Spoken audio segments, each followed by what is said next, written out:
पश्चिम बंगालमध्ये सुवेंदू अधिकारी यांच्या पीएची हत्या। मध्यग्राममध्ये कारमधून घरी परतताना चंद्रनाथ रथ यांच्यावर गोळ्या झाडल्या। नियोजित पद्धतीने हत्या केल्याचा सुवेंदू यांचा आरोप।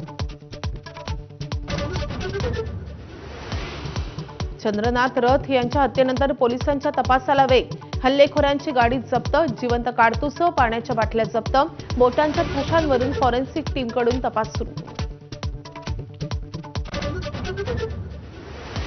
पश्चिम बंगालच्या विधानसभेचा कार्यकाळ आज संपणार।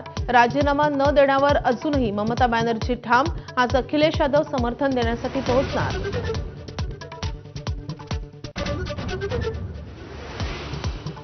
तामिळनाडूतल्या सत्ता स्थापनेसंबंधी मोठी घडामोड। अण्णा द्रमुकच्या 47 पैकी 28 आमदारांना पुदुच्चेरीला नेलं। टीव्हीके सोबत सत्ता स्थापन करावी अशी 28 आमदारांची मागणी।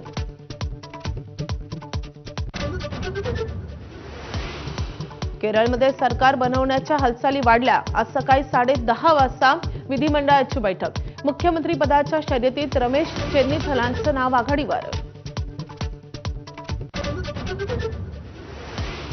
बिहारमध्ये सम्राट सरकारचा पहिला मंत्रिमंडळ विस्तार। भाजपचे 12 मंत्री तर जेडीयूत नितीश कुमारांचे पुत्र निशांतसह 11 मंत्री शपथ घेण्याची शक्यता। पंतप्रधान मोदींचा रोड शो होणार।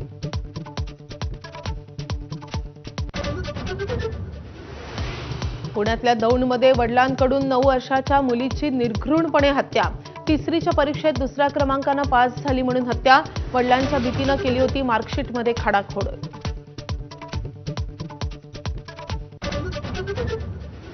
अशोक खरातच्या बँक लॉकरमधून ईडीने जप्त केलं 1,10,00,000चं सोनं आणि 5.25 लाख रुपये किमतीचे अमेरिकन डॉलर्स। खरातच्या मुलीच्या उपस्थितीत ईडीची कारवाई।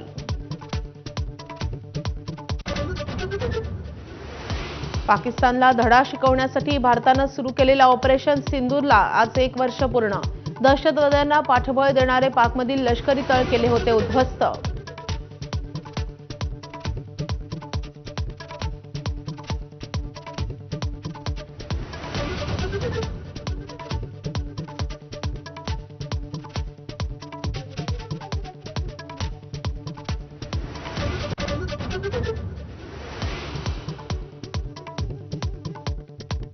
नमस्कार, मी माधवी देसाई। आपण पाहताय ब्रेकफास्ट।